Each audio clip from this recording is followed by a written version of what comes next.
bikin Sally insecure.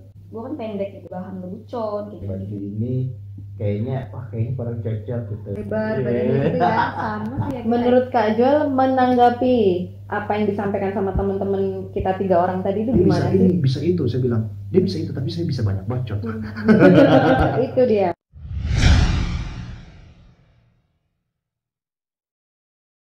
Oke guys, sekarang ada Kak Joel nih. Halo Kak Joel, apa kabar? Sehat luar biasa, puji Tuhan. Menurut Kak Joel menanggapi apa yang disampaikan sama teman-teman kita 3 orang tadi itu gimana sih tentang insecure, tentang overthinking itu? So yang pertama, nggak ada orang di dunia ini yang tidak pernah overthinking. Yes. That's right. Jadi semua orang pasti mengalami yang namanya overthinking. Bahkan saya pun sering banget overthinking. Wah, benar. Buktinya ini udah botak. Wah, itu dia guys. Kita semua pasti overthinking, apalagi di masa-masa quarter life crisis seperti ini. Yang paling banyak orang overthinking itu dia pikirin tentang what I have to do tomorrow. Atau apa yang harus gue lakukan minggu depan. Apa yang harus gue lakukan bulan depan. Atau apa yang harus gue lakukan tahun ini. Supaya gue bisa mencapai sesuatu atau bisa mengisi kekosongan di dalam diri kita. Karena kan sebenarnya kita ini kosong di dalam diri. Makanya kita itu seperti mencari-cari sesuatu. Mencari jati diri, mencari what is my strength, what is my super power. Makanya banyak orang kalau dia overthinking, habis dia nonton film superhero, rasa pedenya naik. Betul banget. Kamu juga pernah ngerasain? Iya Kak, betul banget. Dan menurut penelitian itu beneran terjadi. Iya, memang. Dan makanya saya dari dulu tuh suka banget nonton film superhero. Dan saya selalu menggambarkan atau mendeskripsikan diri saya itu seperti I'm Iron Man. Dan ternyata setelah saya cek, banyak banget kesamaan saya sama Iron Man. Wah, apa tuh Kak? Salah satunya dia bulan April, Aries. Dia sanguin koleris. Dan ada melankolisnya juga. Saya juga sanguin koleris dan ada melankolisnya. Dia jenius, tapi saya nggak tahu saya jenius apa enggak ya. Jenius dong kan buktinya ini. Buktinya. Oke. Dan yang berikut dia itu over pede. Dan saya menyadari kadang saya terlalu over pede. Yang sebenarnya ada baiknya tapi ada negatifnya juga. Dan dia itu suka banget berbicara dan tampil. Me too. Saya suka berbicara dan tampil. Nah, so ketika kita nonton Superpower kita jadi naik.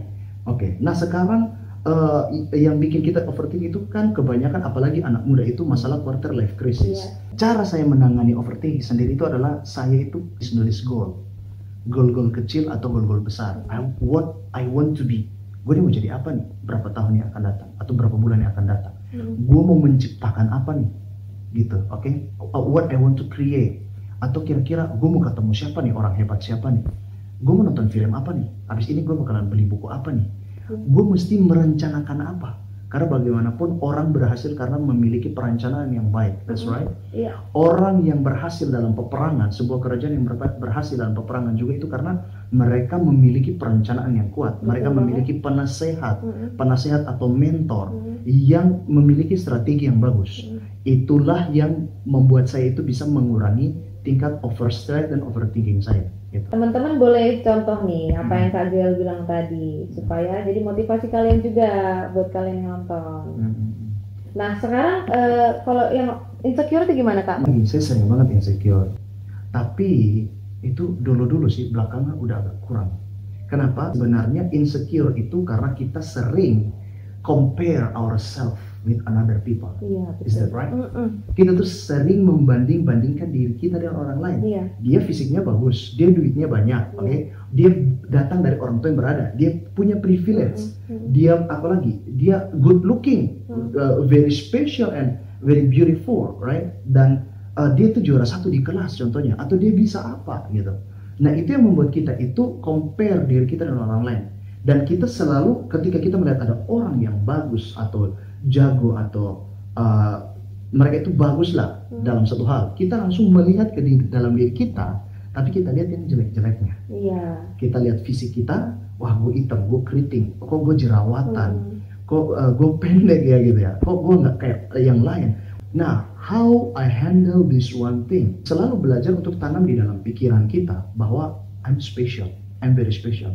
Gue itu ada harganya, gue tuh berharga di mata Tuhan. Dan gue itu punya value, gue punya nilai. Dulu gue sering gak pede sama diri gue sendiri karena gue sering bilang begini, kira-kira ada gak sih cewek yang mau sama gue gitu.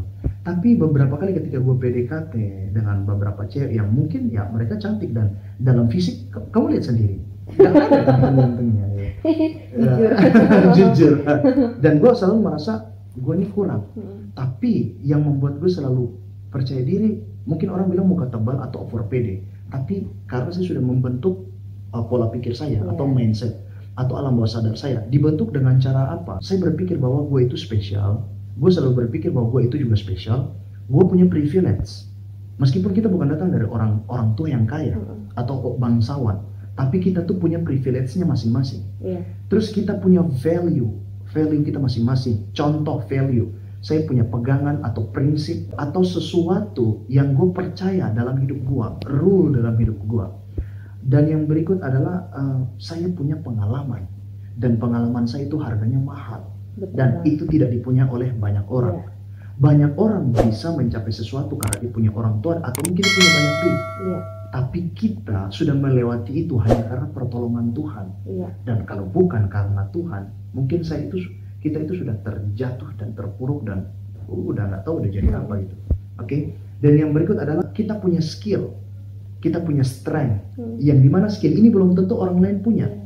Dulu ada yang pernah membanding-bandingkan saya seperti, wah dia suaranya lebih bagus dari lo. Saya main di alam pikiran saya seperti ini, dia suaranya bagus tapi dia bahasa Inggris dia nggak sebagus saya. Wah dia suaranya bagus, saya bilang dia suara bagus tapi dia nggak bisa main gitar. Mungkin itu kalau kita omongin itu jadi hal yang sombong. Tapi buat kita itu adalah cara kita mengatasi, mengovercome itu atau encounter gitu. Kita encounter supaya kita tuh punya pertahanan atau self esteem yang bagus dan positif gitu, oke? Dan yang berikut, kalau saya nanya ada orang, karena saya kan memang suka nyanyi, jadi kalau ada orang yang bandingkan, saya taruhlah kekuatan saya di lain. Wah dia bisa ini, bisa itu, saya bilang dia bisa itu, tapi saya bisa banyak bacot. Itu dia. Saya bisa banyak berbicara untuk mempengaruhi atau untuk mempersuasi orang lain, meyakinkan orang lain, dan tidak semua orang punya itu, oke? Itu masalah skill atau strength. Terus yang berikut ada seperti passion. Mungkin dia jago di bagian itu, tapi dia nggak bahagia karena dia nggak bekerja atau nggak melakukan sesuatu yang sesuai dengan passionnya dia. Sedangkan saya masih ada dalam jalur itu, and that makes me happy. Dan yang berikut ada lain lagi, seperti value yang lain itu dari masalah kecerdasan atau kepintaran. Meskipun dia begini begitu, tapi I know ya, I'm smart. Ini contoh doang teman-teman. Bukan saya merasa saya pintar, no. Tapi ini salah satu untuk kita bisa membantu diri kita sendiri. Kalau orang membandingkan diri kita atau kita sedang membandingkan diri kita, kayak contoh, dia umur segini, dia sudah begini. Loh, jalan setiap orang berbeda-beda, men. Proses orang beda-beda. Proses orang beda-beda. Dia sudah punya duit, dia sudah punya tabungan. Loh, mungkin ada di antara kita yang nggak bisa punya tabungan karena kita punya tanggungan. Seperti orang tua, seperti anak kita, seperti kita harus mesti nikah, ya kan? Dan mungkin ada tanggungan-tanggungan lain atau tanggung jawab. Jadi nggak semua orang harus sama. Atau mungkin mereka jago dalam banyak hal ini, tapi mereka punya orang tua dan mereka punya koneksi, mereka punya backup. Saya pernah dulu overstress banget ya, saking insecure-nya deh. Dan saya berpikir gini, nggak apa-apa, dia itu jalan bersama dengan orang tuanya dia. Orang tuanya punya koneksi, orang tuanya punya duit. Kita, anak-anak yang datang merantau, nggak pernah dapat duit dari orang tua, kita hidup sendiri. Dan nggak banyak orang akan mengerti itu. Tapi kita tahu itu nilai hidup kita, yang membentuk kita memiliki value yang kuat, dan fight ya kak. Dan kita tuh punya mental yang fight, benar. Kita punya mental fight, dan kita punya mindset yang kita udah terpuruk berkali-kali, udah gagal berkali-kali, tapi udah nangis sampai nangis berkali-kali, tapi kok kelihatan nggak ada hasil. Tapi itu yang membuat kita tuh memiliki spirit, mental, dan juga jiwa, pola pikir, mindset, dan fisik yang kuat.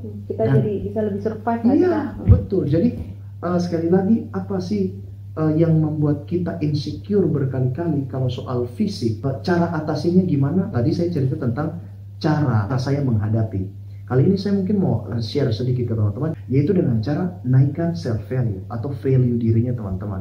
Naikkan skillnya teman-teman, upgrade skill, upgrade pengetahuan, upgrade kekuatan mental, upgrade diri, pengetahuan, dan semua hal yang benar-benar membuat teman-teman itu feels good, ya, feels better, seperti itu ya. Jadi kalau orang yang punya self value yang bagus, kualitas diri yang bagus, tingkat insecure-nya pasti bakalan turun. Oke, contoh, Saya mungkin tipe orang yang udah nggak terlalu lagi pusing dengan apakah gue jelek atau ganteng, gue hitam atau enggak. Karena dari dulu gue insecure banget dengan masalah hidung pesek, kulit yang hitam, penampilan yang mungkin buat orang. Tapi kalau orang punya self value, dia bakalan tenang, dia bakalan tenang dengan dirinya sendiri, aman, merasa aman, bukan nyaman, merasa aman dengan dirinya sendiri. Contoh lah, saya pakai celana pendek udahlah, nggak terlalu pusing, karena yang penting itu kualitas dari isi kontennya. Kadang visual menipu sih. Iya. Di depan mungkin wow, tapi di dalamnya rapuh dan hancur. Mendingan perbaiki dulu kehancuran dan kerapuhan, keretakan yang ada di dalam. Baru dari luar itu pasti bakalan jadi oke gitu. Oke, mantap banget nih Kak Joel. Makasih ya Kak Joel ya. Sama-sama ya Judi. Teman-teman yang nonton harus jadikan apa yang Kak Joel sampaikan itu motivasi dan inspirasi buat kalian, supaya kalian kedepannya lebih hebat lagi, lebih semangat lagi dalam menjalani hidup. Nah teman-teman, kalau teman-teman suka sama video ini, jangan lupa untuk like, komen, dan share video ini ke teman-teman kalian, supaya yang lain juga ikut termotivasi ya. Dan satu lagi, subscribe channel YouTube kita. Bye-bye. Bye.